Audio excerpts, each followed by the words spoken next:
Dari statistik yang didapat di Amerika, seperti biasa Indonesia statistik belum begitu berkembang, jadi untuk mendapatkan datanya susah. Jangankan statistik, laporan kecelakaan saja yang terbuka untuk publik juga masih sangat sedikit sekali. Statistik di Amerika, kejadian ada 5.333 kejadian karyawan meninggal di tempat kerja pada tahun 2019, atau kira-kira 14 kematian per hari, dan di tahun 2020 itu ada 4.764 kematian atau 13 kematian per hari. Jadi cukup tinggi. Jadi setiap hari itu ada 14, ada tahun 2020 ada 13 kematian di tempat kerja. Di Indonesia sendiri yang didapat data hanya kecelakaan dan juga penyakit akibat kerja di tahun 2020 dari BPJS Ketenagakerjaan sebanyak 177.161, dan untuk 2021 ini belum final, ini 82.000. Ini angka-angka dari BPJS Ketenagakerjaan didapat dari klaim kecelakaan kerja, biaya perawatan dan sebagainya. Sementara di Amerika sendiri angkanya cukup berbeda jauh, ada 2,7 juta kecelakaan di tempat kerja yang bukan kematian di tahun 2020. Jadi angka kita sangat-sangat kecil sekali. Karena memang kalau di Amerika kecelakaan itu harus dicatat dan dilaporkan. Dan manufacturing itu nomor 3 jumlah kecelakaan di tempat kerja setelah agriculture, pertanian, perkebunan, dan juga healthcare, perawatan kesehatan. Secara umum pekerja-pekerja di bidang manufacture selalu dihadapkan dengan kondisi-kondisi yang berbahaya, dengan peralatan-peralatan yang berbahaya, dengan bahan-bahan kimia dan sebagainya, sehingga mereka dihadapkan pada risiko-risiko yang lebih tinggi. Dan ini juga disebabkan karena kompetisi di bidang tenaga kerja yang cukup tinggi untuk di manufacture. Seperti kita tahu bahwa sebagian besar manufacture sekarang beralih ke negara-negara yang sedang berkembang karena upah tenaga kerja yang relatif lebih murah dan pekerjanya lebih mudah diatur, mereka menerima saja kondisi kerja yang berisiko. Itu yang menyebabkan kecelakaan-kecelakaan cukup tinggi di dunia manufacture. Dari Badan Statistik Amerika, jumlah kecelakaan kematian itu jenisnya ada 6 macam yang utama di sini. Dari sisi transportasi, jatuh, slip, atau tersandung, kemudian juga kekerasan di tempat kerja atau serangan dari binatang, kemudian terbentur dengan objek atau terkena dengan peralatan-peralatan, juga berikutnya adalah paparan dengan bahan-bahan kimia atau lingkungan kerja, juga kebakaran dan ledakan. Saya uraikan sedikit satu persatu. Dari sisi transportasi di tempat kerja, itu dari area yang cukup sempit, relatif cukup kecil, cukup banyak aktivitas yang dilakukan oleh pekerja dan juga transportasi material, bukan hanya forklift, tapi juga truk dan kendaraan-kendaraan lain, pengiriman barang dan sebagainya. Di sini dilihat dari gambar bahwa hal-hal yang bisa dilakukan adalah memberikan jalur-jalur khusus untuk pejalan kaki, dengan tanda-tanda yang jelas, kemudian juga barrier, kadang-kadang diberikan barrier penghalang gitu atau alarm untuk memberitahu bahwa ada kendaraan yang bergerak atau ada pejalan kaki yang ada di sekitar situ. Juga diberikan batas kecepatan di area-area pabrik, terutama yang lalu lintasnya cukup tinggi. Dan juga penerangan, ini satu hal yang juga cukup penting, penerangan di tempat kerja. Dari sisi jatuh, tempat pejalan kaki, orang berjalan itu harus memang didesain anti-slip, kemudian harus selalu bersih, tangga dan stair itu juga, tangga bahasa Indonesia, stair dan ladder itu juga suatu yang sering sekali terjadi kecelakaan. Juga tempat kerja di atas ataupun di ketinggian seperti gambar di bawah ini, Jadi orang bekerja di ketinggian itu harus dilengkapi dengan peralatan-peralatan yang memang diperuntukkan untuk itu. Selain itu juga rambu-rambu yang bisa membantu untuk mencegah terjadinya jatuh. Kemudian kekerasan di tempat kerja, seperti kita tahu, manufacturer banyak melibatkan tenaga kerja yang menimbulkan dampak psikososial, sehingga perlu dikaji psikososial hubungan atasan bawahan, hubungan pekerja dengan pekerja, lingkungan pekerjaan, dan sebagainya. Kemudian juga mereka biasa bekerja dalam jangka waktu yang cukup panjang, dengan istirahat yang sedikit, kadang-kadang harus berdiri terus, ya juga menimbulkan stres bagi tubuh dan juga stres bagi mentalnya. Juga lingkungan kerja yang terlalu bising, yang mungkin kurang suhunya cukup tinggi dari mesin-mesin dan sebagainya, itu juga bisa menimbulkan stres yang bisa menimbulkan kondisi tidak nyaman atau mungkin bisa terjadi kekerasan bagi para pekerja. Kemudian dari energi, dari peralatan, dari objek yang digunakan, banyak peralatan yang menggunakan listrik, berputar, vibrasi, atau bisa terjepit, sehingga perlu dilakukan isolasi energi sebagai penggerak dari peralatan tersebut, atau guarding, pengaman mesin, sehingga orang tidak bisa tersentuh pada peralatan tersebut. Juga objek yang berjatuhan, kalau dia beberapa lantai dengan lantainya yang terbuka, maka kemungkinan bisa ada benda-benda yang berjatuhan. Dan dari statistik, kalau jatuh dengan energi potensial 40 Joule itu sudah bisa menimbulkan kecelakaan yang cukup parah. 40 Joule tidak terlalu banyak, ya. Sebab itu juga diperlukan tanda-tanda kalau ada kemungkinan terkena objek atau peralatan atau juga benda-benda jatuh, maka perlu dipasang tanda-tanda di tempat kerja. Kemudian juga paparan bahan kimia. Industri manufacture banyak sekali menggunakan bahan-bahan kimia.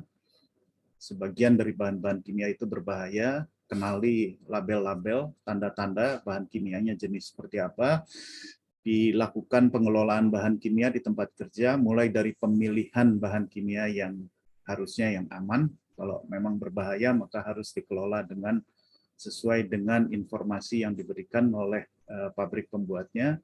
Ventilasi juga harus cukup baik untuk mencegah akumulasi dari uap bahan kimia di tempat kerja, tentunya dengan perlengkapan pelindung kerja, label, dan juga prosedur emergensi. Jadi kalau orang terkena bahan kimia, apa yang harus dilakukan itu sudah harus diketahui.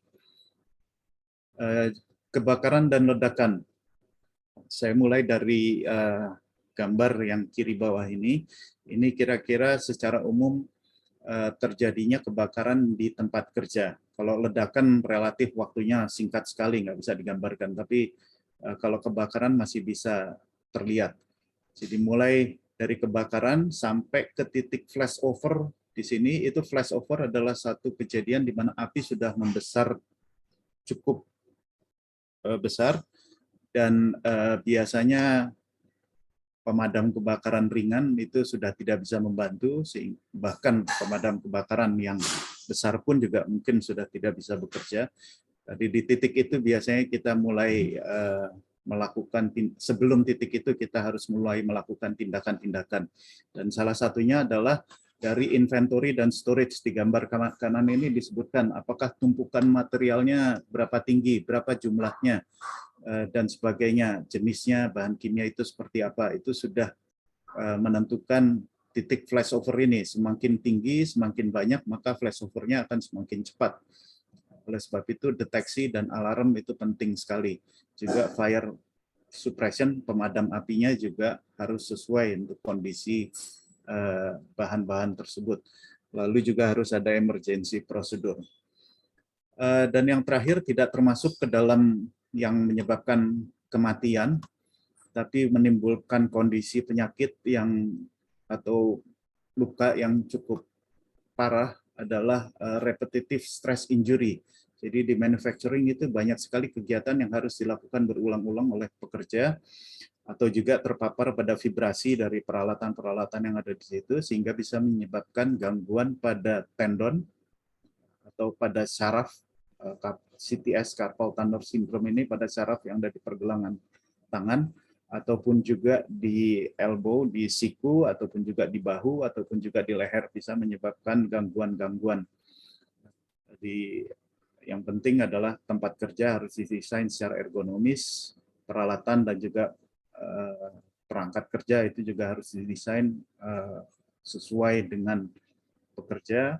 Kemudian jadwal kerja dan jadwal istirahat itu juga harus ditentukan dengan benar, atau mungkin diotomasi, melakukan proses otomasi sehingga keterlibatan pekerja menjadi kecil.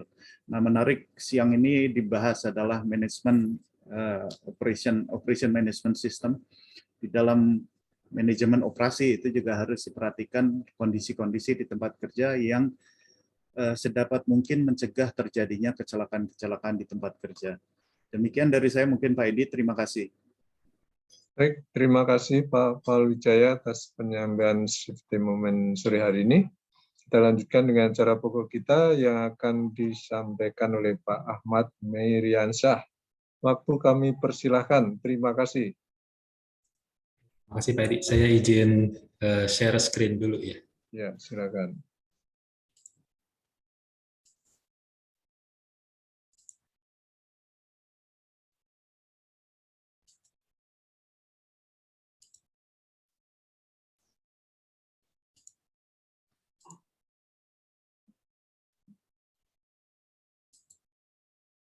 Sudah muncul, Pak?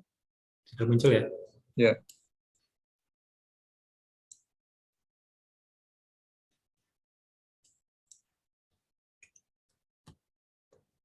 Sebentar.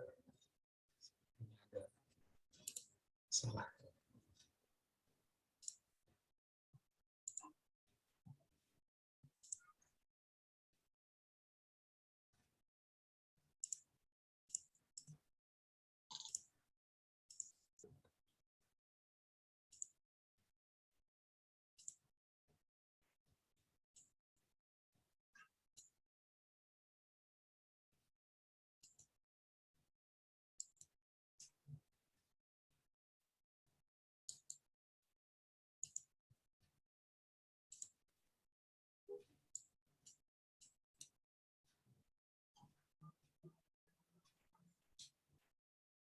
Sudah terlihat Pak Edi? Ya, Mohon maaf. Sudah. Sudah ya? Ya, sudah.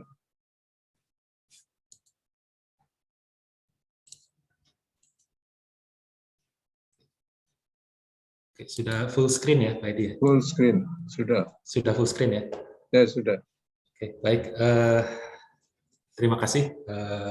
Assalamualaikum warahmatullahi wabarakatuh. Waalaikumsalam. Terima kasih. Pertama-tama saya ucapkan kepada Pak Edi dan juga kepada BKTF PII yang telah memberikan kesempatan kepada saya untuk mungkin sedikit berbagi ya Pak Edi ya, sedikit berbagi pengalaman dan juga share, mungkin kita bisa diskusi selanjutnya pada acara knowledge sharing webinar BKTF PII pada hari ini, Rabu 27 April 2022. Saya juga mengucapkan terima kasih kepada Pak Paul Wijaya yang sudah memberikan materi safety moment terkait dengan keselamatan kerja di dunia manufacturing. Juga saya ucapkan terima kasih kepada rekan-rekan semua yang sudah hadir dalam hari ini.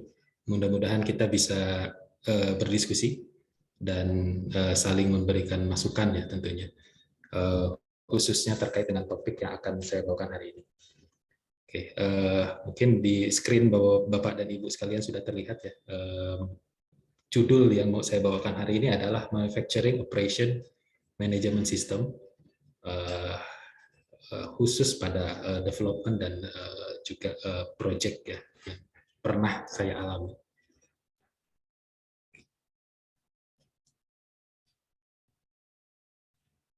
terutama di beberapa proyek ya dalam kapasitas saya sebagai instrument engineer di EPC company. Kita lanjut ke next slide. Oke, mungkin sekilas biodata saya. Jadi nama saya Ahmad Meriansyah. Saya lulus dari Teknik Fisika ITB pada tahun 2003. Lalu saya lulus juga pasca sarjana pada tahun 2007 untuk teknologi informasi di sekolah di STI ITB ya. Oke, untuk pengalaman kerja, saya bergabung di Actinium Jetek Indonesia sebagai Control System Engineer, mengerjakan beberapa proyek, terutama proyek Total, baik Total Indonesia maupun juga Total Nigeria. Lalu pada tahun 2011, saya bergabung dengan JGC Indonesia sebagai Instrument dan Control Engineer sampai tahun 2013. Nah, pada tahun 2013 saya bergabung dengan SK Engineering and Construction yang berlokasi di Seoul. Pada saat itu saya mengerjakan proyek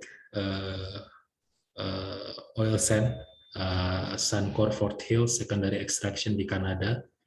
Dan pada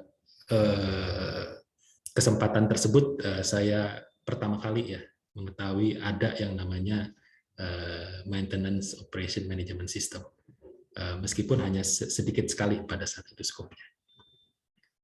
Lalu pada tahun 2015 saya bergabung kembali dengan JGC Indonesia sebagai Instrument and Control Engineer sampai saat ini ya. Jadi sudah kurang lebih 7 tahun dari 2015 pada saat ini. Dan posisi saya saat ini adalah sebagai Deputy Manager di Departemen Strategic Business Department.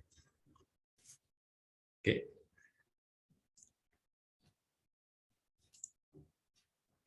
kita lanjut ke mohon maaf, sebelum ke materinya mungkin saya mohon izin Bapak-bapak semua, saya ingin menyampaikan sedikit saja terkait dengan tempat bekerja saya saat ini. Jadi saya saat ini bekerja di JGC. JGC adalah perusahaan yang berdiri pada tahun 1928, bernama Japan Gasoline Corporation. Lalu pada tahun 1930 sampai 1950 ya, JGC mengembangkan diri sebagai perusahaan engineering services untuk refinery dan petrochemical plant. Pada tahun 1960-an JGC mulai ekspansi keluar Jepang ya, untuk mengerjakan beberapa pekerjaan EPC baik di China, di Asia Tenggara, dan juga di Afrika Utara. Dan saat ini mungkin sebagai salah satu EPC company terbesar dalam pembangunan kilang LNG.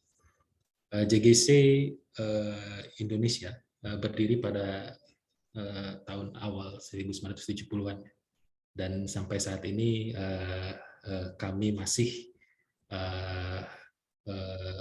terus mengembangkan diri sebagai salah satu dari afiliasi JGC Global. Dan JGC Indonesia saat ini merupakan salah satu afiliasi dari JGC Group terbesar di Southeast Asia dengan kapasitas perusahaan, kapasitas karyawan in-house sampai 1.200. Oke, basis dari bisnis JGC Indonesia adalah seperti yang di atas ya. Jadi kita bekerja sebagai engineering, procurement, dan construction company. Lalu kita mengerjakan beberapa project dari feasibility study, FEED, EPC, dan juga operation dan maintenance. Saat ini kami juga mengembangkan diri ke area green energy, low and zero carbon technology seperti itu, dan renewable, dan mengembangkan sebanyak-banyaknya digitalisasi untuk menunjang pekerjaan agar lebih efektif dan efisien. Oke, mungkin kita bisa skip gitu ya. Oke, JGC Indonesia terdiri dari selain project management, kami juga mempunyai engineering division dari multidisiplin engineering department, tools, software, dan juga license software yang untuk menunjang pekerjaan kami. Lalu kami mempunyai procurement, divisi procurement yang saat ini memiliki beberapa sistem produk PMS, Procurement Management System, atau G+P yang menghubungkan JGC Indonesia dengan klien kami dan juga dengan vendor dalam suatu platform yang sama.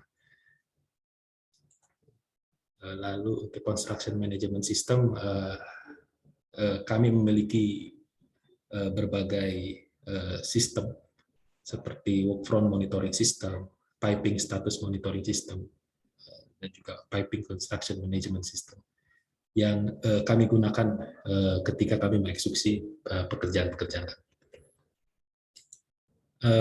Lalu salah satu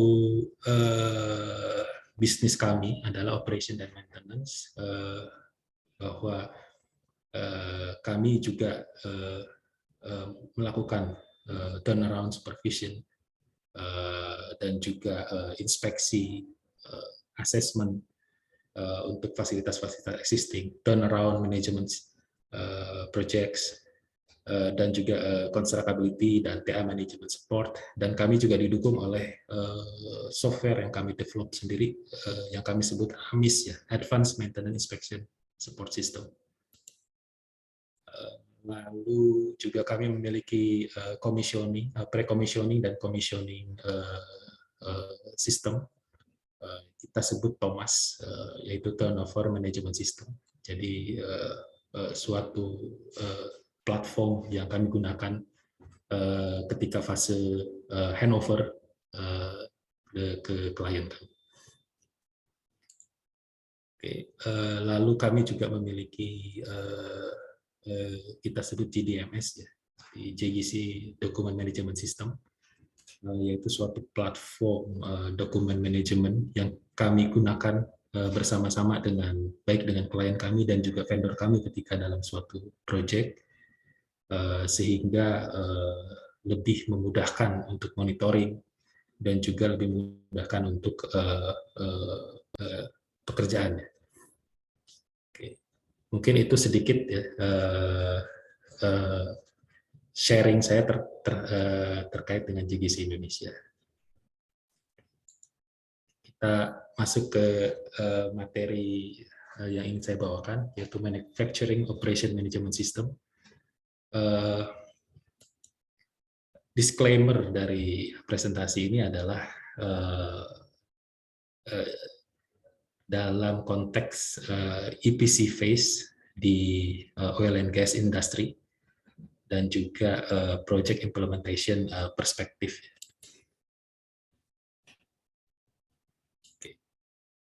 Materi apa saja yang ada yang akan saya bawakan hari ini. Jadi pada kesempatan ini saya ingin menyampaikan apa itu Manufacturing Operation Management System. Lalu poin yang kedua adalah terkait dengan implementation MOMS, ya, atau MOMS di project oil and gas ketika fase EPC. Lalu ada beberapa catatan dari berdasarkan pengalaman pribadi saja terkait dengan implementasi MOMS, serta yang telah saya rangkum, ya, yang mudah-mudahan kita bisa share di sini dan kita bisa berdiskusi untuk menambah wawasan dan khasanah kita terhadap MOMS. Oke. Jika kita menyebut manufacturing operation management system, seringkali kita menemukan ya bahwa requirement yang disebutkan di dalam MOMS itu terlihat seperti cukup sederhana. Misal seperti berikut ya. Jadi develop, implement MOMS berdasarkan dengan standar ISA 95 atau IEC 62264.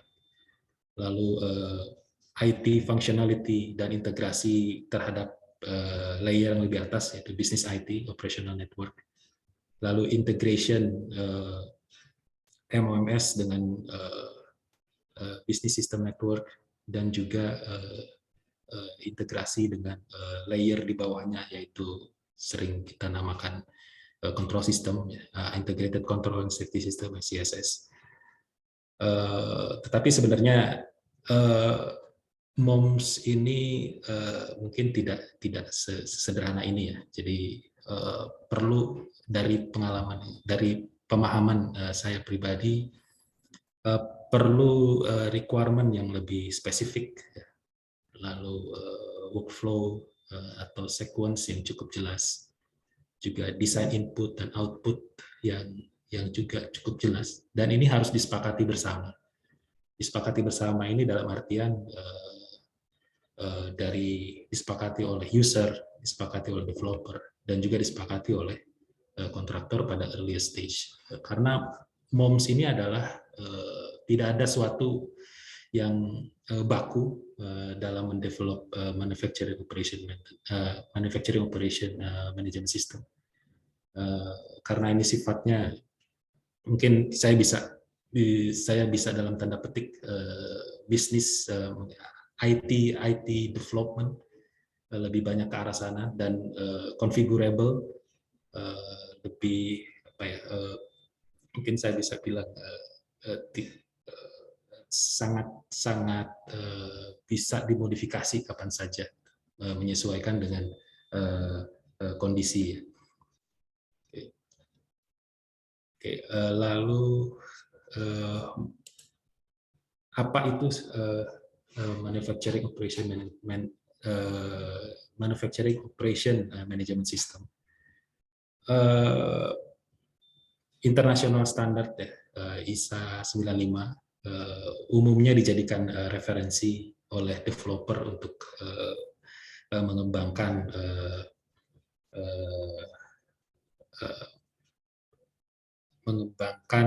MOMS ya, terutama dalam aspek integrasi ke enterprise layer atau layer yang business layer, dan juga menjembatani layer ICSS atau automation layer. Nah,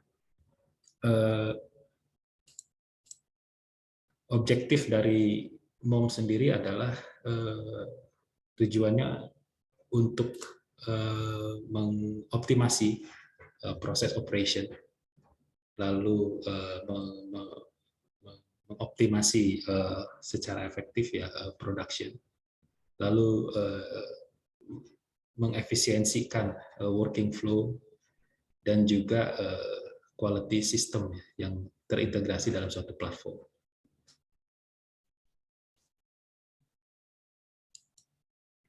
Berikut ini saya ambil dari IEC 62264 untuk functional model, bahwa di functional model ini kita bisa melihat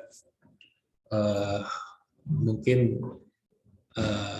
ini adalah penggabungan dari layer 4, layer yang di atas, business layer, dan juga layer 3.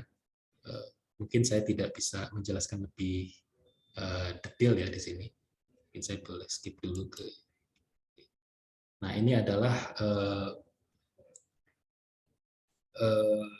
Generic Operation Information Model berdasarkan IEC 62264 strip 2. yang digunakan untuk menunjukkan alur informasi.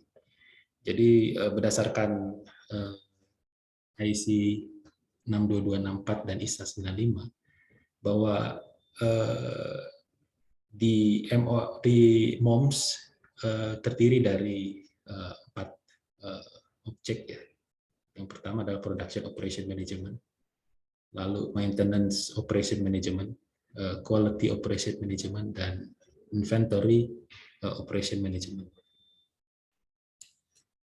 Jika kita padankan dengan Purdue model bahwa seperti yang kita tahu ya, ada layer komunikasi. MOMS adalah berada pada level 3. Jadi di mana MOMS ini menghubungkan layer di bawahnya, yaitu physical layer, control system layer pada level 2, dan juga bagaimana mengintegrasikan data-data yang ada di layer 0 sampai 2 ini untuk disajikan di business layer, atau sering kita sebut enterprise resource ERP. Jadi ide awal untuk aplikasi MOMS adalah bagaimana computers itu bisa memanage manufacturing activities. Jadi ada beberapa yang mungkin sebelumnya sifatnya adalah manual entry, manual input, paper based, dan sebagainya.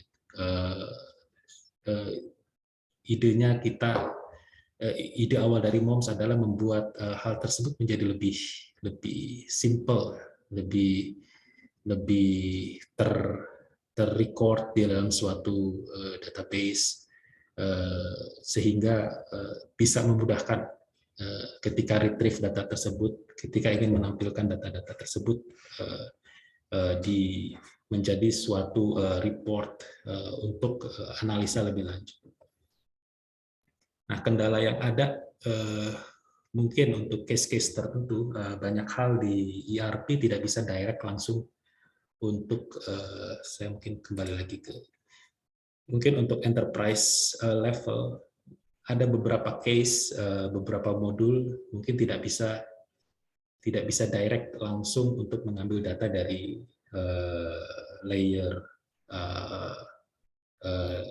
2 ya, layer automation layer.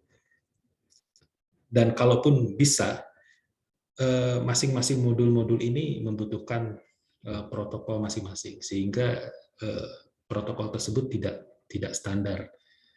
Banyak equipment, banyak tools, banyak, mungkin bisa kita katakan banyak interface yang harus disediakan, sehingga menjadi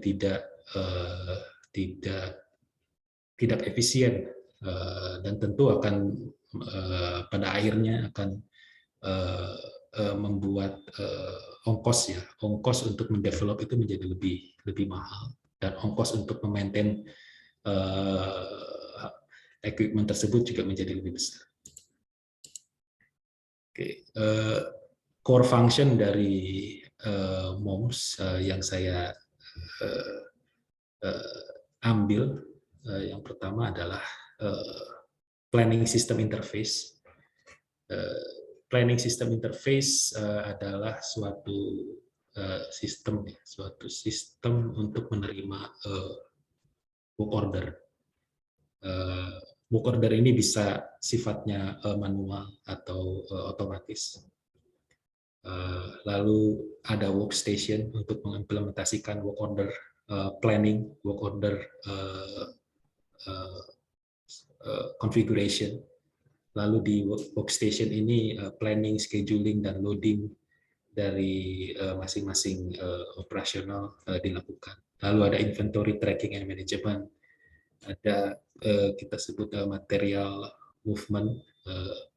Di sini adalah database dari sistem automation, dan juga ada aspek untuk data collection, bagaimana untuk mengambil data-data tersebut apa yang harus disediakan. Lalu di sini ada exception management. Jadi apabila salah satu dari core ini tidak berjalan dengan baik, apa yang bisa dilakukan, apa yang bisa diperbaiki secara otomatis. Oke, berikut ini adalah maintenance operation, manufacturing operation management system framework yang saya ambil dari salah satu proyek yang pernah saya kerjakan, yaitu JTB.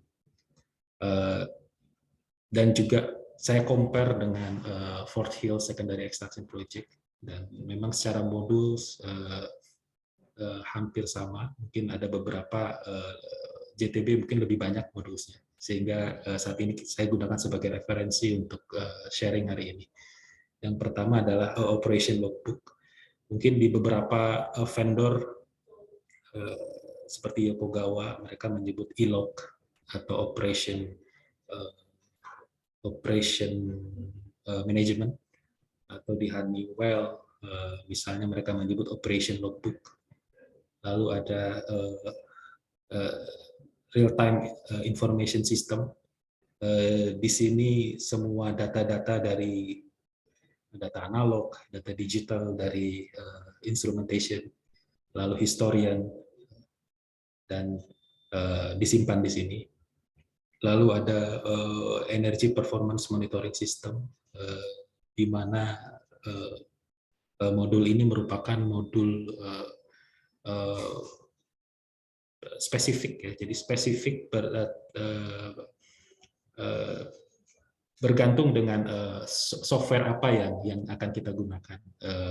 Tapi tujuan dari IPMS ini adalah untuk memonitor energi, misalnya katakanlah heat exchanger, software tersebut bisa menghitung fouling factor, lalu boiler bisa menghitung efisiensi boiler. Yang biasanya jika tidak menggunakan modul tersebut akan terpisah-pisah di masing-masing package, sehingga data-data yang ada mungkin hanya sampai package tersebut saja, ataupun kalau ditransfer ke RTIS hanya beberapa RTIS tidak bisa memberikan report atau memberikan informasi yang cukup untuk dijadikan sebagai laporan yang komprehensif untuk dilakukan analisa lebih lanjut. Lalu ada APMS, Asset Performance Management System. Jadi di sini seluruh equipment di beberapa, mungkin saya coba spesifik ke Fort Hills Secondary.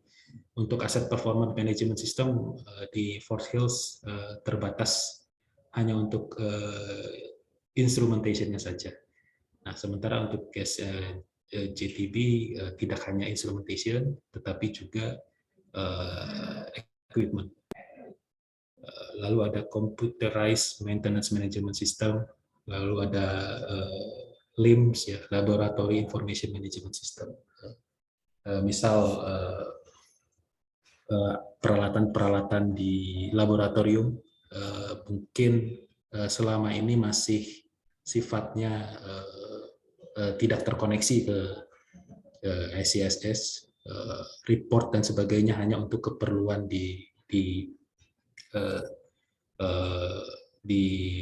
sampai di lab saja untuk keperluan tersebut dan tidak di-share ke RTIS. Nah, ketika kita menggunakan framework manufacturing operation management system, maka kita membutuhkan equipment tersebut untuk bisa terkoneksi, baik menerima atau mengirimkan data, sehingga data-data tersebut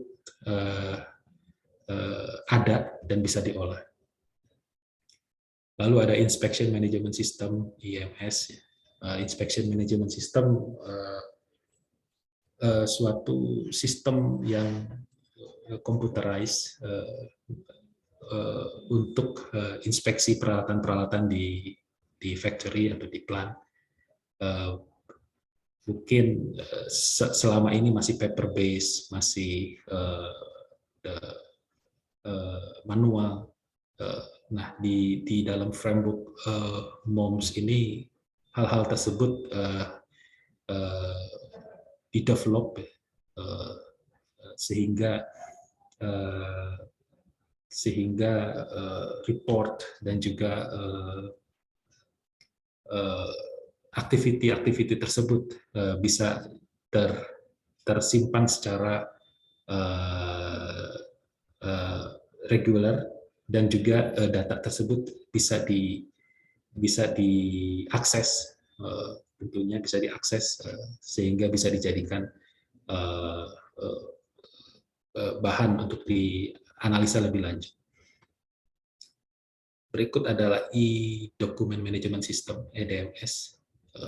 EDMS ini adalah dokumen manajemen sistem yang di dalamnya mungkin tergantung dengan bisnis prosesnya.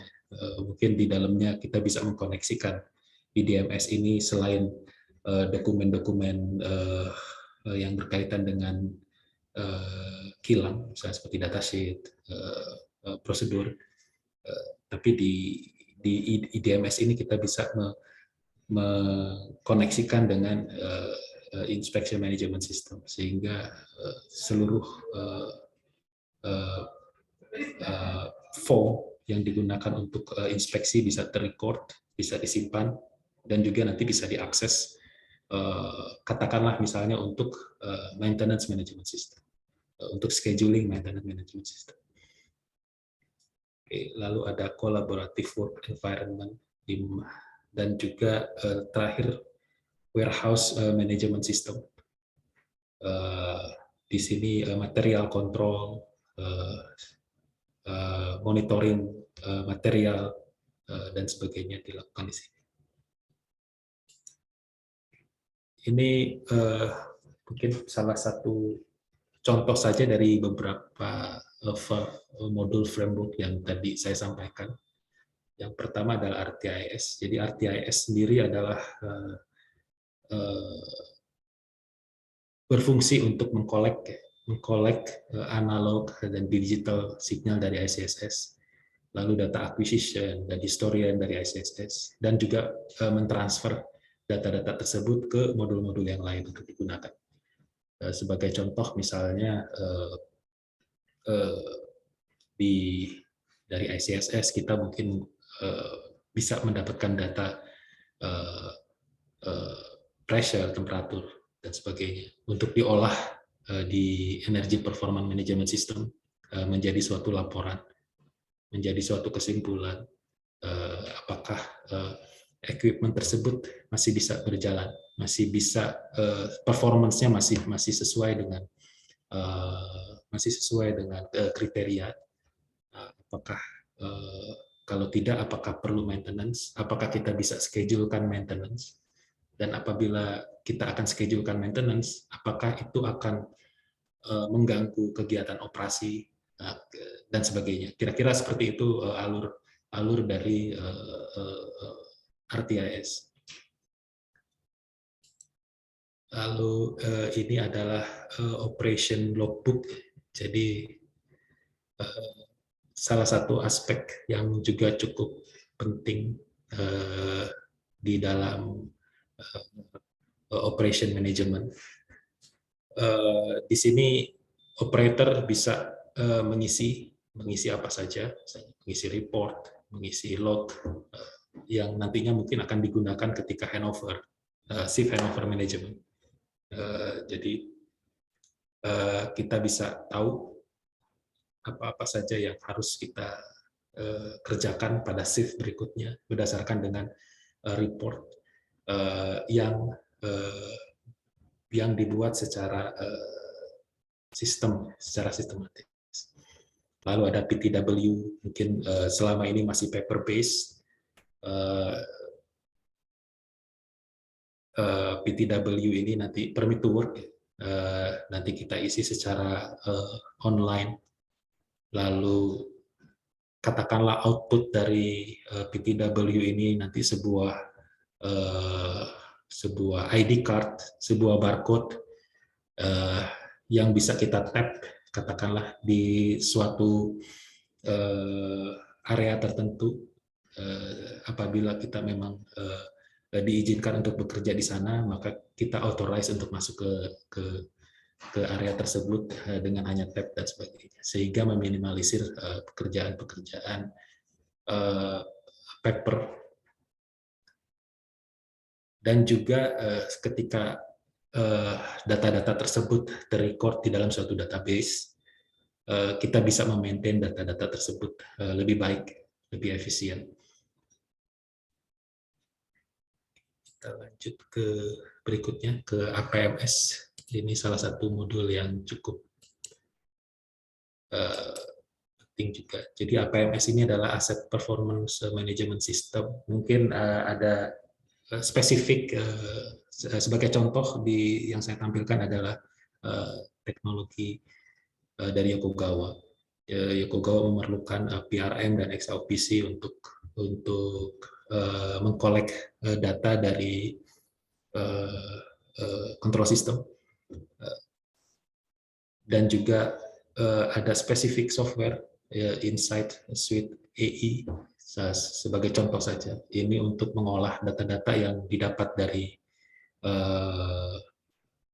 dari kedua server ini untuk nantinya dijadikan suatu report, suatu tampilan, suatu input yang bisa berguna untuk di layer yang lebih atas.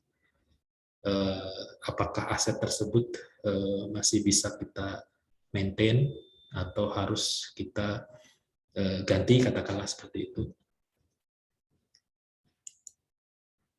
Oke. Ini berikutnya adalah terkait dengan manufacturing operation management system information data workflow. Saya ambil ini dari project GTB. Jadi ini hanya sebagai ilustrasi saja bagaimana data tersebut bisa diambil.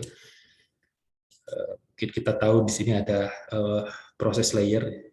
Jadi ada ICSS, ada proses control system, safety system, fire and gas, SCADA atau machine monitoring system.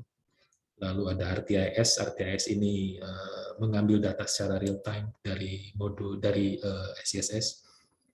Lalu ada AMS, Asset Management System, atau PRM jika dalam konteks Yokogawa,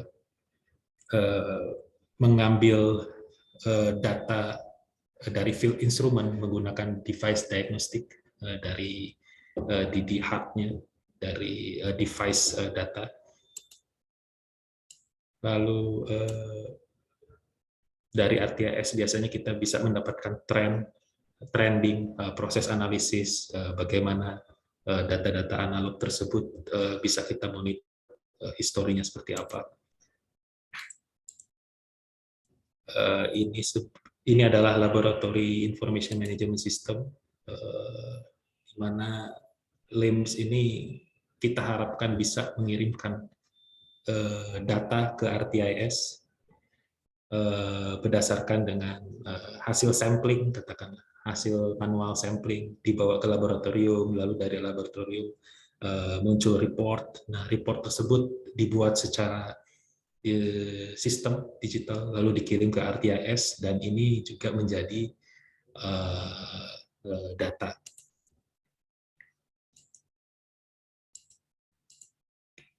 Lalu Energy Performance Management System dan Asset Performance Management System. Keduanya mengambil data dari RTIS dan AMS. Dan tentu ini spesifik, bergantung dengan seperti yang sudah dipaparkan sebelumnya, bahwa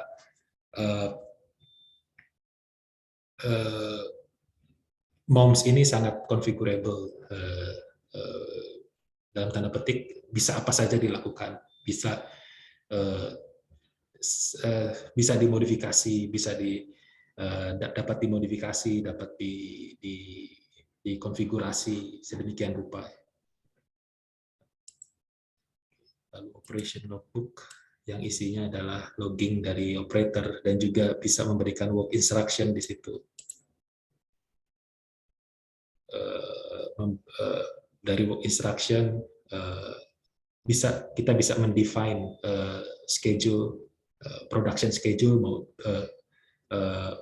produksi apa yang mau kita buat pada hari ini misalnya, atau pada minggu depan atau pada bulan depan.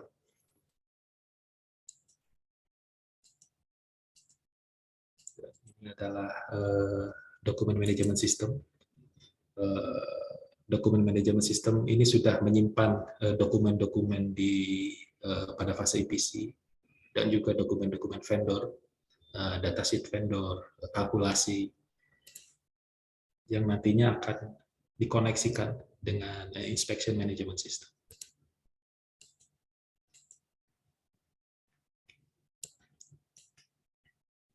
Oke.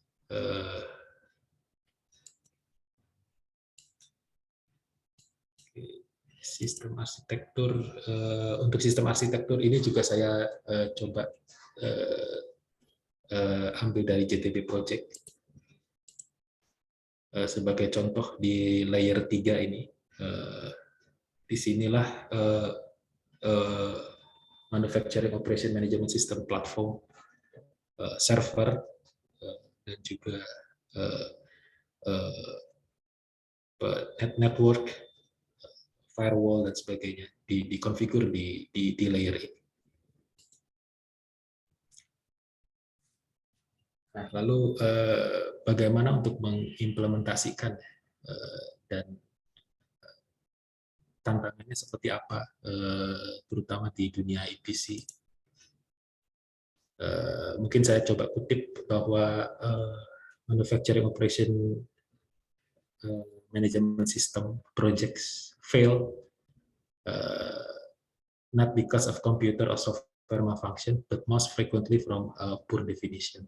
Jadi secara prasarana kita mungkin sudah baik, katakanlah ya, software, komputer dan sebagainya. Hanya banyak gagal dari project MOMS ini diakibatkan oleh poor definition. Jadi tidak didefinisikan dengan baik requirement tersebut, lalu preparation yang kurang, yang tidak cukup, katakanlah, dan juga karena configurable, seperti tidak ada batasan, tidak ada batasan. Lalu apa yang harus dilakukan ya? Yang pertama kita harus melakukan framework study dengan lebih dalam. Framework study ini tidak hanya melibatkan developer saja, tapi juga user. Jadi user, developer sudah berdiskusi intens, sudah menentukan framework seperti apa yang ingin dikerjakan. Lalu create conceptual architecture overview. Jadi sistem arsitektur, konseptual sistem arsitektur sudah dibuat sedemikian sehingga memberikan gambaran, ya, sudah memberikan gambaran, sudah memberikan batasan juga sampai sejauh mana, sampai limitasinya seperti apa. Lalu ini yang tidak kalah penting adalah gather user requirements and workflow. Jadi sistemnya seperti apa yang akan kita buat, apa yang bisa mereka kerjakan, sistem, lalu fungsi-fungsi apa yang harus diimplementasikan. Dan untuk memenuhi requirement tersebut, software vendor apa yang harus kita pilih, dan informasi-informasi seperti apa yang mereka minta, informasi-informasi seperti apa yang perlu kita sediakan, dan informasi-informasi apa yang bisa kita dapatkan dari mereka untuk kita teruskan ke software vendor yang lain. Lalu ini informasi-informasi yang harus diberikan ya ke machine OEM atau instrumentation control system, requirement apa saja yang perlu kita sampaikan, yang perlu kita minta, sehingga bisa menunjang untuk development dari MOMS. Lalu functional integration. Yang terakhir adalah bagaimana membuat seluruh modul-modul tersebut bisa terkoneksi, bisa berkomunikasi satu dengan yang lain, menggunakan protokol-protokol yang mungkin spesifik antara satu dengan yang lain. Kita perlu menyediakan interface sehingga mereka bisa saling bertukar data, sehingga kita bisa menyimpan data tersebut di dalam suatu database yang cukup baik ya, yang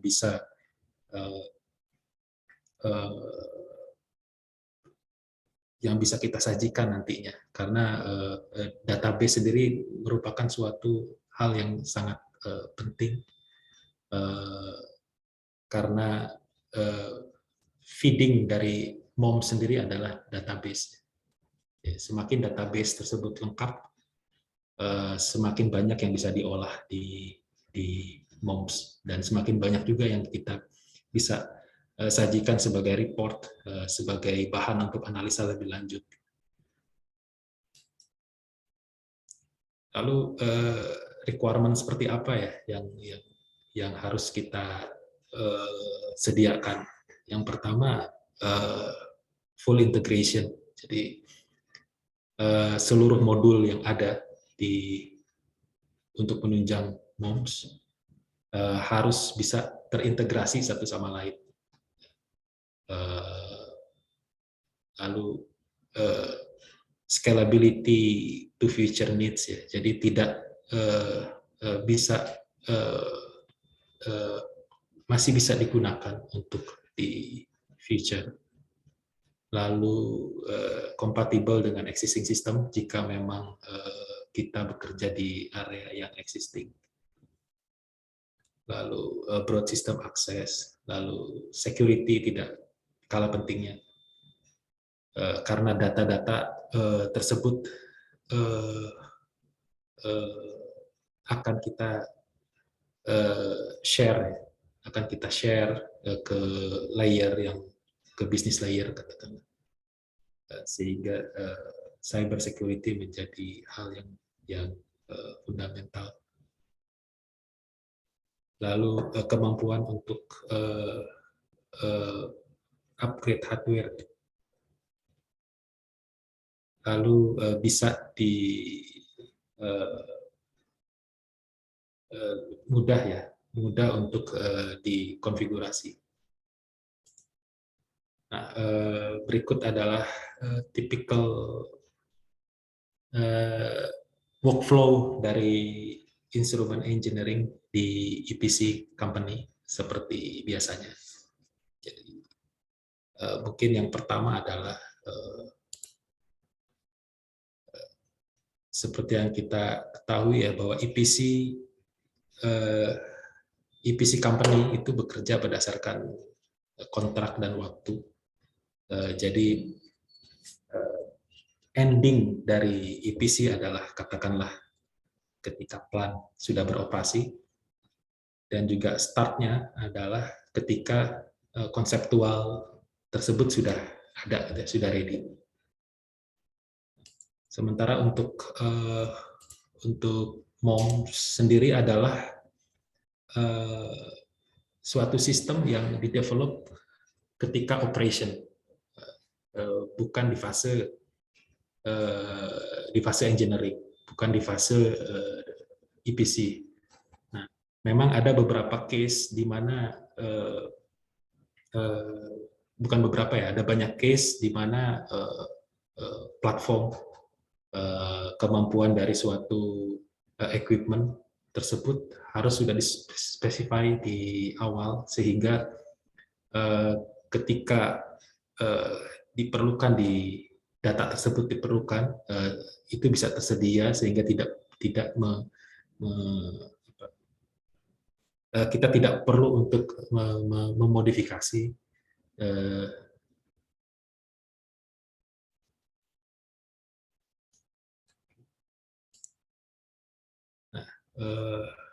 mungkin saya coba jelaskan di sisi sebelah kiri ini adalah konseptual. Jadi pada fase ini adalah bagaimana kita bisa mengumpulkan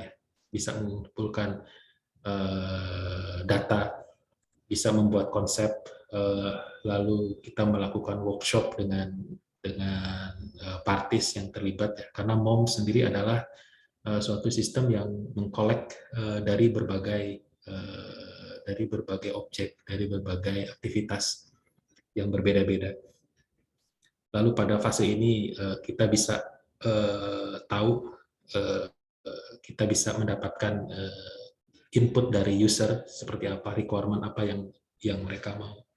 Lalu kita bisa mengidentifikasi initial problem, dan juga pada saat ini juga kita diharapkan sudah bisa mengidentifikasi opportunities-nya seperti apa. Lalu setelah konsep tersebut, kita melakukan workshop. Di workshop ini kita melakukan study, kita mendevelop sistem, lalu kita menentukan initial scope untuk implementasinya seperti apa. Setelah fase workshop ini, kita sudah mulai ke fase detail design. DDS ini adalah develop detail design. Di sini spesifikasi dibuat, sistem requirement analisisnya seperti apa. Lalu setelah itu kita masuk ke fase acceptance test. Yang pertama adalah typical acceptance test. Disebut typical karena kita harus agreed dari masing-masing pihak bahwa kita membuat prototipenya seperti apa. Lalu setelah agree baru kita bisa menduplikasikan typical tersebut dan untuk fase yang lebih lanjut. Nah, di TAT, di typical acceptance test sendiri, workshop tentu saja tetap dilakukan, dan workshop terus dilakukan sampai desain tersebut memang sudah memenuhi requirement. Lalu di fase FAT dan IFAT ini adalah duplikasi dari prototipe, lalu kita melakukan testing dan integration test. Setelah itu training ini nanti digunakan untuk operator, user operation, dan juga maintenance, dan juga training untuk engineer ketika nanti misalkan akan ada pengembangan, akan ada perubahan konfigurasi dan sebagainya. Dan SAT dan ISAT ini adalah pekerjaan di lapangan, integrasi ke yang dilakukan di lapangan. Jadi testing, acceptance test di lapangan, dan integration. Nah, di fase ini EPC sudah bisa dikatakan selesai. Lalu kilang atau pabrik tersebut sudah mulai dioperasikan, dan di fase inilah operation bisa saya sebut operation mulai berjalan. Di fase inilah MOMS bisa dijalankan dengan sepenuhnya. Nah, dan tentu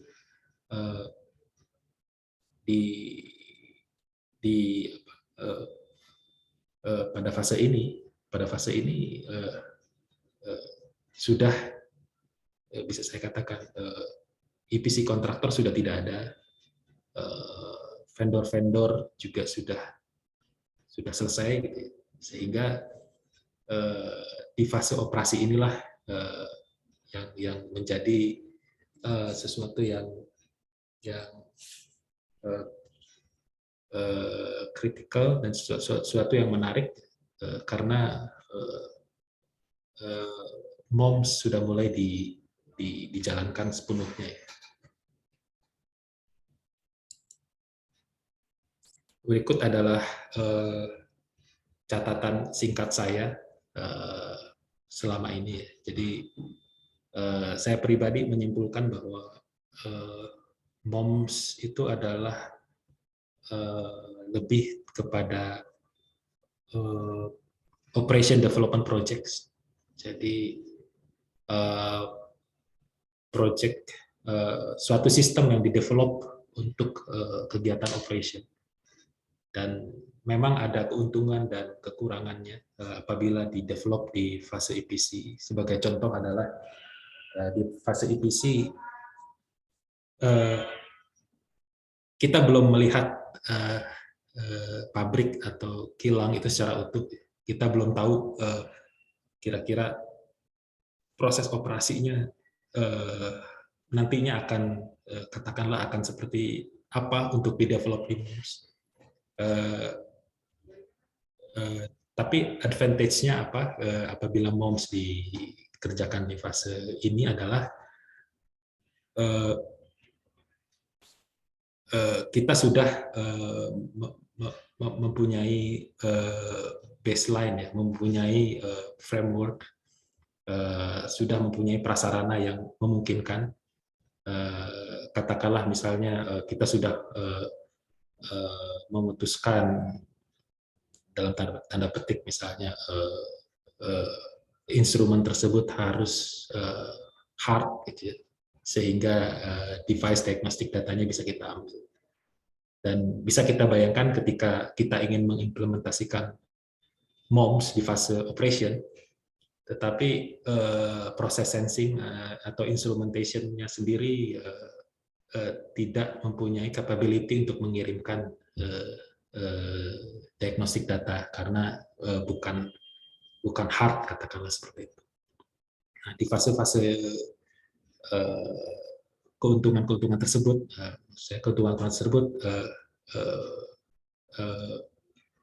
merupakan keuntungan apabila MOMS itu mulai diaplikasikan di fase EPC. Lalu pertanyaan kedua dari saya pribadi adalah overall process is still under designing. Jadi semua proses itu masih dalam fase desain. Dan pada saat itu banyak hal yang kita belum mengetahui, ya, fungsi-fungsi apa yang ingin kita masukkan. Ini mungkin tadi yang sempat dibahas, ya. Jika kita mendevelop MOMS di fase EPC, platform dan framework foundation develop dari EPC phase misalnya,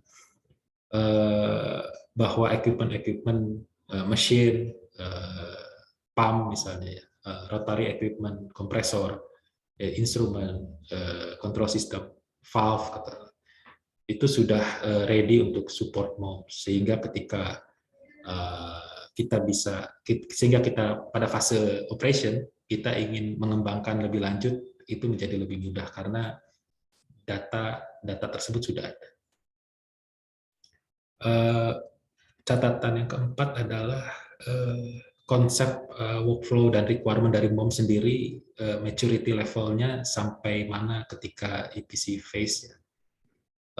Dari mungkin untuk case project Fort Hills, Kanada yang saya kerjakan, pada saat itu tidak ada requirement yang spesifik, ya. Jadi Suncor atau Petro-Canada menginginkan MOMS, tetapi konsep workflow dan requirement seperti yang di slide saya awal tadi, ya, hanya menyebutkan integrasi ke ERP dan juga collect data dari automation. Tapi secara konsep workflow, data apa yang mau disampaikan itu belum mature. Nah, tentu ketika berjalannya suatu proyek, adanya workshop, adanya diskusi dan sebagainya yang tidak terprediksi akan menyebabkan main worknya di EPC itu dalam tanda petik bisa sedikit terhambat. Catatan yang kelima, feed atau source data adalah salah satu yang paling penting. Jadi ketika kita ingin mendevelop MOMS, sumber-sumber data baik dari instrumentation, dari machinery, dari pump atau dari kompresor, boiler dan sebagainya,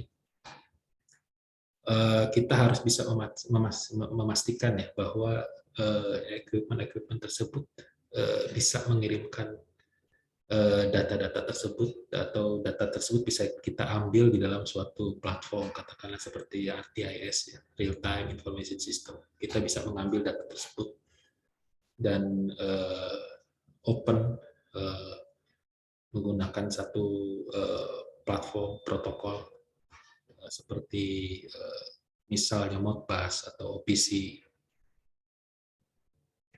Lalu catatan yang keenam adalah MOMS collaboration between different stakeholders. Jadi banyak sekali stakeholder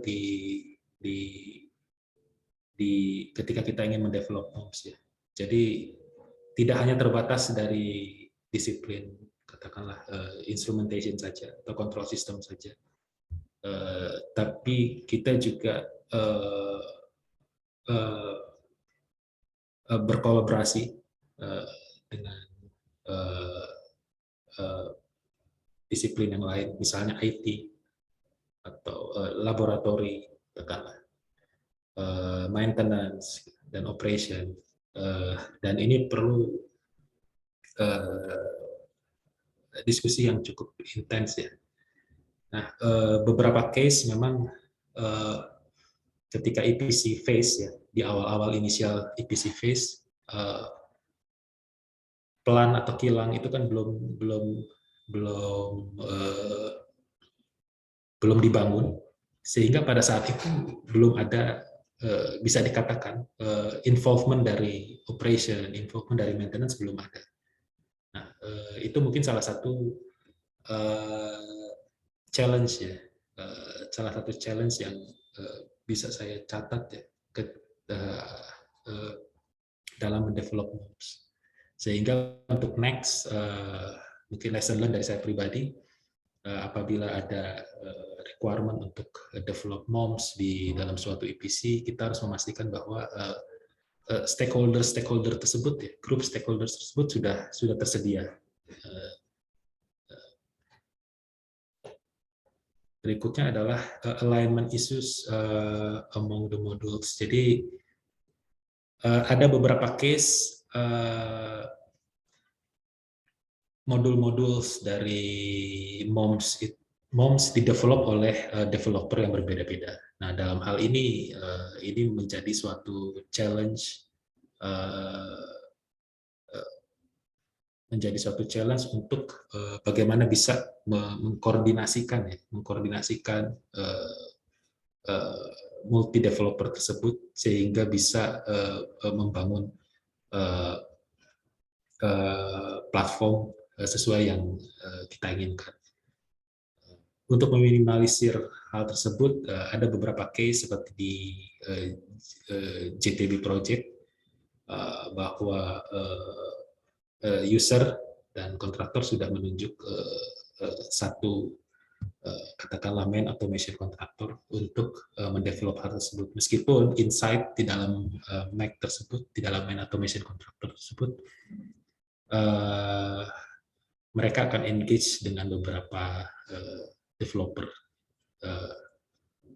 Tapi at least jika kita keuntungan dari develop tersebut melalui MAC adalah kita hanya satu pintu dan kita bisa memanage lebih mudah dibandingkan dengan multi developer.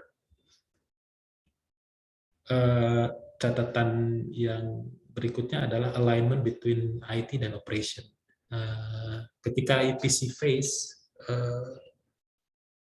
seperti yang saya sebutkan sebelumnya ya, bahwa keterlibatan involvement dari IT dan operation mungkin tidak begitu banyak di fase-fase awal. Padahal IT dan operation ini adalah stakeholder yang sangat penting dalam membangun MOMS. Nah, ini juga menjadi suatu catatan dan lesson learned dari saya pribadi. Next adalah cyber security requirements. MOM sendiri mengkolek beberapa data proses yang metering, katakanlah data-data dari equipment di dalam suatu platform database, lalu data tersebut akan kita sajikan di layer yang lebih atas ya, di business layer. Nah, tentu cyber security ini menjadi, ketika kita berbicara soal IT, maksudnya network yang open, tentu aspek-aspek dari cyber security ini menjadi hal yang penting ya. Bagaimana kita mendevelop network, lalu security berapa layer yang harus kita develop dan sebagainya. Ini adalah salah satu hal yang penting dan bagi saya merupakan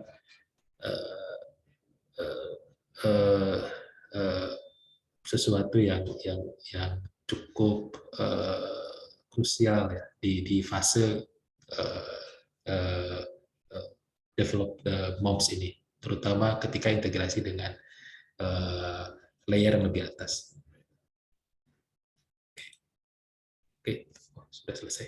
Oke, mungkin dari saya sementara ini cukup materi yang saya sajikan.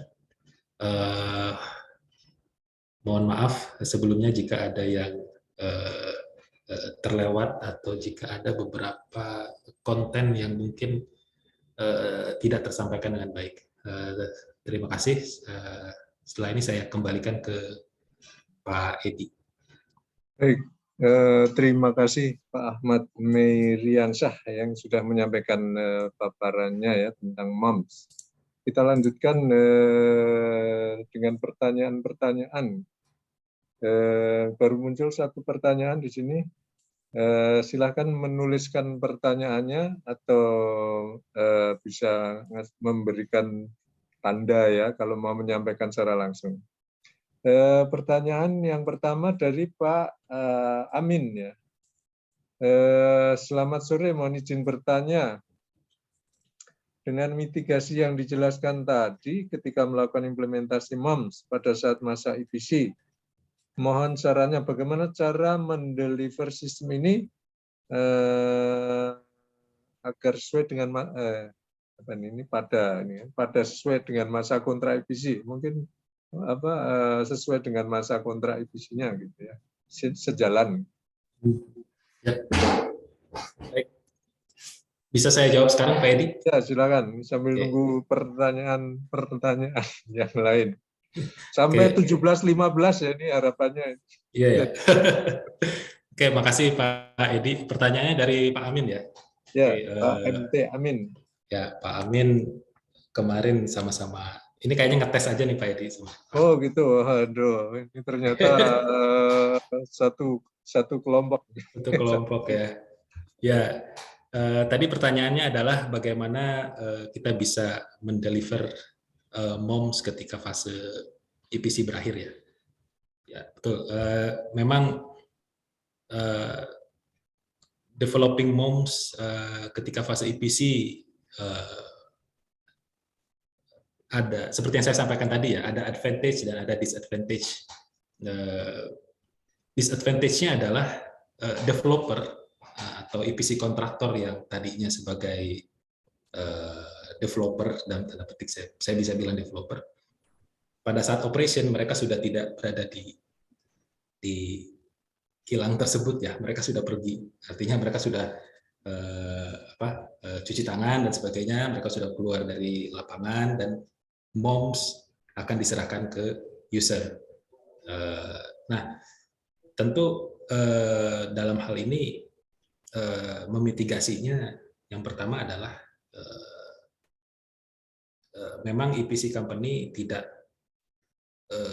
tiba-tiba akan keluar ya, masih ada fase warranty katakanlah dalam 1 tahun. Nah, dalam fase ini kita bisa maksimalkan untuk memastikan ya requirement atau temuan-temuan ketika operation itu bisa kita tanggulangi kembali ya bersama-sama dengan EPC company. Yang kedua adalah fokus utama develop MOMS di EPC adalah bukan ke operasionalnya kalau menurut saya pribadi, tapi lebih ke develop prasarananya ya. Jadi develop platform, lalu develop platform database-nya ya, database platform, lalu database, lalu equipment, lalu server dan sebagainya, itu yang harus kita jadikan titik fokus utama. Karena ketika data-data feeding tersebut sudah ada di meja gitu ya, kita istilahnya kita bisa memasak apa saja. Nah, fase operation ini adalah fase di mana kita memasak menu tersebut ya. Kita ingin menyajikan data-data tersebut seperti apa, kita akan mengolah seperti apa. Nah, sehingga tentunya di fase EPC menu-menu tersebut, bahan-bahan tersebut yang perlu menjadi fokus utama kita di fase itu ya. Lalu mungkin seperti itu ya yang bisa saya jawab. Baik. Sekarang muncul ini ada pertanyaan, ini ada 4 pertanyaan ya. Ada muncul banyak pertanyaan ini waktunya kita batasi ya sampai 17.15 nih. Ini Pak Ahmad ada acara. Baik, kita lanjutkan pertanyaan dari Pak Gunawan Cahyadi ya. Mungkin menjawabnya juga to the point ya Pak ya. Apa bisa dijelaskan tahapan detail apa yang sudah atau akan ditempuh menuju implementasi MOM seutuhnya? Ada contoh-contoh terkaitnya dan bantuan konsultan luarnya. Silakan Pak. Maaf Pak Edi, yang awal-awal saya tidak begitu jelas mendengarkan. Oh ini tahapan detail ya, mungkin tadi sudah dijelaskan tahapan detail untuk menuju implementasi MOM. Nah mungkin minta dijelaskan secara ringkas jelas lagi. Kemudian mungkin contoh-contoh terkait dan bantuan konsultan luarnya. Ya, tahapan detail ya. Jadi seperti yang saya sampaikan sebelumnya adalah MOMS itu mengkolek beberapa data ya dari production, maintenance, quality. Tahapan awalnya adalah kita harus memetakan dari masing-masing stakeholder tersebut siapa saja. Katakanlah dari yang pertama mungkin IT tentunya ya. Lalu yang kedua dari sisi operation, lalu yang ketiga mungkin ada hal-hal lain yang katakan yang ingin kita kembangkan ya. Nah dari situ kita bisa melakukan workshop requirement apa saja yang ingin kita sajikan, yang ingin kita buat, lalu setelah itu kita mulai menentukan platform modelnya seperti apa. Nah, setelah hal tersebut sudah terformulakan, dari situ kita mulai untuk mencari bagaimana untuk integrasi ke layer yang bawah. Layer yang bawah itu artinya layer automation ya. datanya apa saja yang bisa kita ambil dan sebagainya. Lalu setelah itu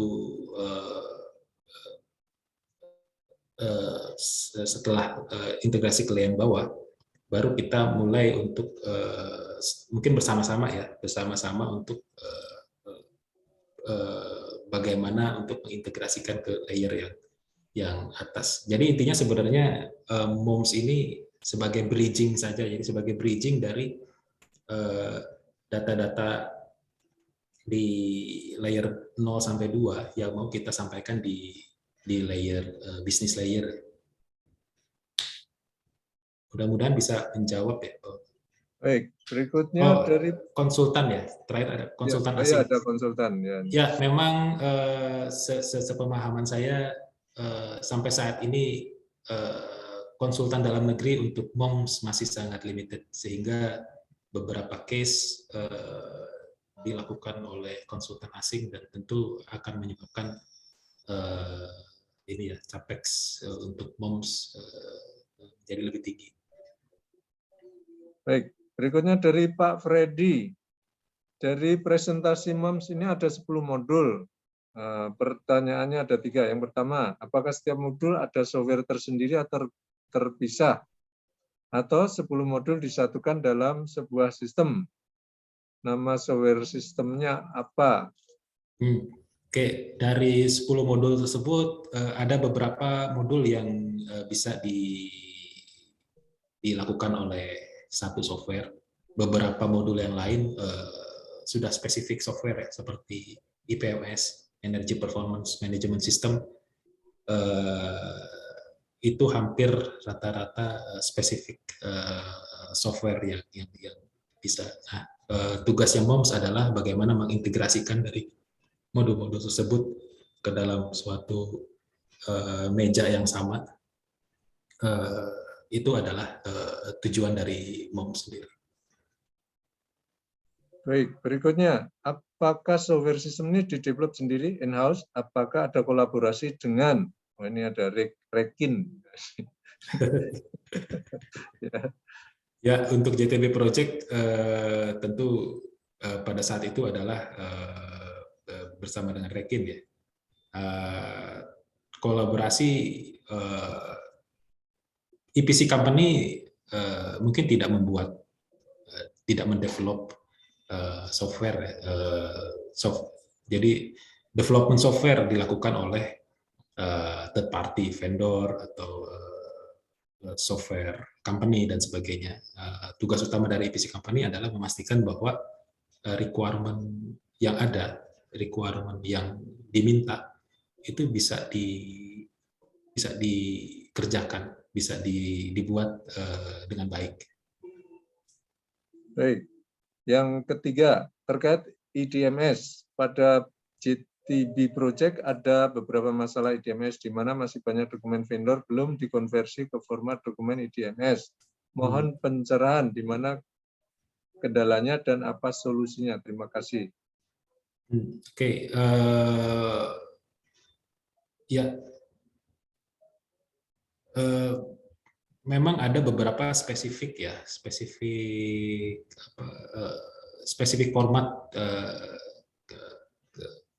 format yang diminta ke vendor untuk agar mereka bisa mengirimkan vendor dokumen sesuai dengan requirement dari BMS. Jadi apabila format tersebut apabila dokumen tersebut tidak dibuat sesuai dengan format, maka IDMS sendiri tidak akan bisa membaca ya. Jadi pertanyaannya bagaimana agar bisa ini ya, bagaimana agar bisa, artinya yang pertama menurut saya format dari template ya, format template harus di-share kembali ya ke vendor ya, agar mereka bisa membuat sesuai dengan template dan bisa dibaca oleh IDMS. Baik, berikutnya dari Pak Arya Budi. Apakah saat fase operasi dan ternyata ada perubahan bisnis proses, kira-kira MOMS ini bisa di-adjust secara internal company Jadi sudah tidak memerlukan JGC lagi. JGC lagi. Wah, ya seharusnya bisa ya, karena tujuan dari MOM sendiri kan adalah easy untuk modify. Jadi kemudahan untuk kemudahan untuk mengkonfigurasi ulang, kemudahan untuk, karena operation sendiri mungkin tidak melulu seperti itu, tidak melulu sama. Perubahan bisnis operasi tentu akan kita temui ya, normal saja terjadi, dan pada saat itu mungkin yang perlu kita tekankan adalah aspek dari training ya, aspek dari training ketika MOMS tersebut telah dikonfigur, telah dibuat, telah di-deliver. Jadi aspek training tersebut harus kita maksimalkan agar apabila ada perubahan-perubahan yang sifatnya tidak begitu major, in-house bisa dilakukan oleh in-house. Baik, berikutnya dari Pak Ferry. MOMS ini kelihatannya cukup atau sangat mahal. Karena itu, apakah pabrik-pabrik swasta seperti pabrik Mayora, Indofood, Indosemen, Pupuk Kujang itu sesuai pakai MOMS yang sepertinya relatif mahal dibanding size company? Mohon pencerahannya. Terima kasih, Pak. Ya, seperti yang saya sampaikan tadi, memang untuk case mungkin JTB Project ya, MOM sendiri dikerjakan oleh konsultan vendor dari Singapura ya waktu itu, dan mereka mempunyai unit rate man hour yang cukup tinggi sehingga akan menyebabkan capex agak lebih besar. Tapi sebenarnya bergantung dengan requirement ya. Jadi modul apa yang ingin kita develop, mungkin tidak semua harus dilakukan dalam satu waktu yang sama. Kita bisa tarik modul apa yang important, yang menurut kita bisa membuat pabrik kita lebih efisien. Katakanlah misalnya pengaturan work order misalnya, pengaturan atau shift, penggantian shift kerja, reporting dan sebagainya, yang selama ini mungkin menggunakan paper, atau setelah menggunakan paper harus di-input lagi secara manual di form Excel katakanlah, setelah itu kita simpan dan sebagainya. Nah, hal-hal tersebut kan perlu beberapa step, perlu beberapa workflow. Apabila kita menggunakan MOMS, mungkin kita bisa